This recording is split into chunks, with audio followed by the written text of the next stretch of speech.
Today's new episode marks the beginning of 2B, which means there are only 10 episodes left of this season, and then 3 40-minute specials to wrap up the series. So in many ways, this feels like a final season.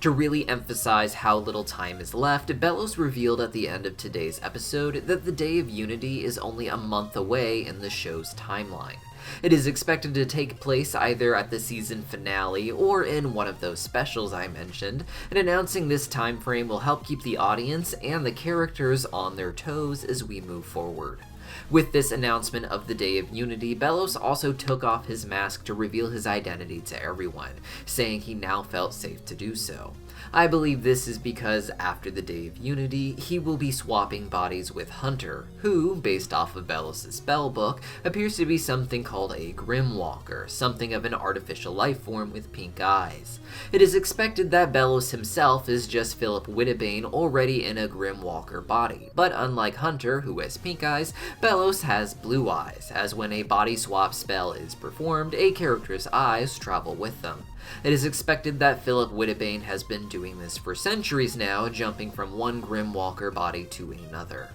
With a new body in a new world after the Day of Unity, whoever is upset about the outcome of that day will take it out on Hunter, stuck inside of Belos' old body, which seems to be falling apart as we saw in earlier episodes. Belos explains that the Day of Unity will come at the end of the month, and that together they will all travel to the head of the Boiling Isles, where those who are worthy will inherit a utopia free of wild magic. The Coven system was designed largely to eliminate wild magic among demons and witches in society, but there are always outsiders like Eda, and as discussed elsewhere in the series, some of the wildlife of the Boiling Isles is deemed to be wild magic and still some sort of threat to Belos. At the 1 month point, Belos says the tide will be at its lowest and the moon will cover the sun, with this eclipse being something we saw in the vision of the Coven leaders. From here, we only can theorize about what would happen, but the Day of Unity and the vision of the Coven leaders seem to indicate that the world of the Boiling Isles and Luz's will merge together,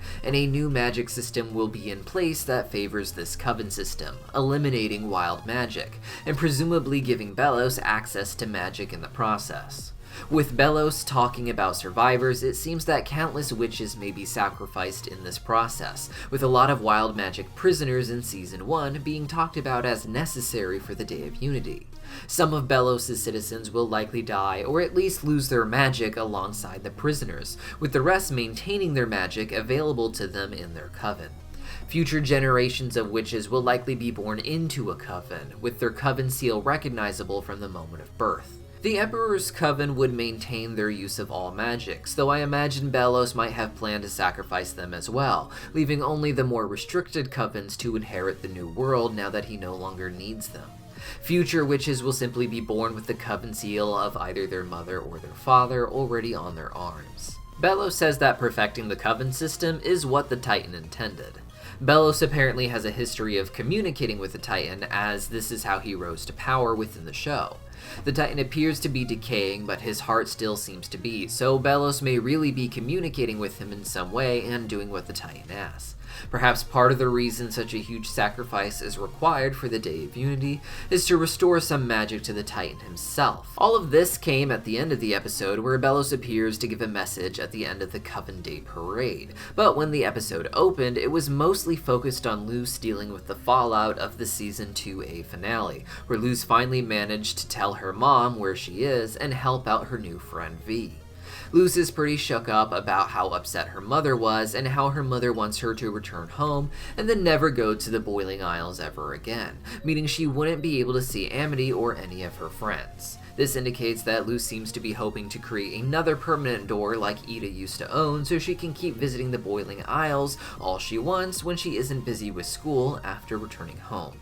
Eda, meanwhile, is trying to figure out what happened to Raine after their last adventure together. To get some alone time with Raine, Luz concocts a plan to fake Raine and Kikimura's kidnapping, allowing Eda a chance to catch up with Raine,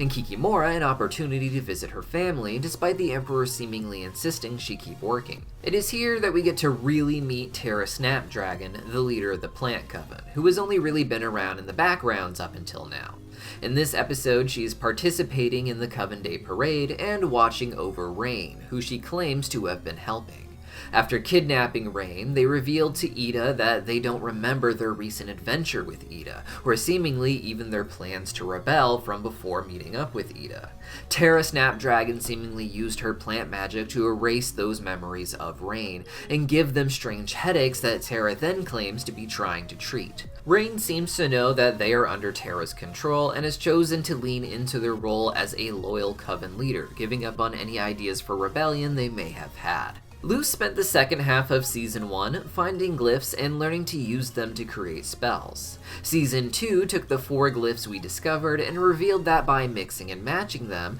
as well as adding more natural magical elements that may be available, all sorts of magic spells could be made. For instance, arranging 2 light glyphs with 2 ice glyphs in the right way can create an invisibility spell. Until this point though, many fans, myself included, thought that there would be all sorts of different glyphs with shapes inside of them that exist, more similar to what we see in Full Metal Alchemist. In fact, back in the very first episode of the series, when Luz sets off fireworks, they would consistently explode into this same crisscrossing pattern, one that much of the fandom believed to be its own unique glyph that could be used to create fireworks. In this latest episode, the fireworks return, and in one shot we see them making the same crisscrossing pattern from the first episode. Despite how glyph-like this may look, I think the reality is that it's just a recycled frame just meant to look like a firework exploded into a nice design, the same way we see them explode into more specific designs in this episode. We already know that light can be manipulated to hold shape by changing the light glyph a bit, as we see with Luz's magic light up Eda sign, so I imagine if there is a glyph for making fireworks, it would combine the fire glyph and the light glyph in its own unique pattern, as opposed to being its own unique glyph that looks like this, but it was fun to see this pop up again.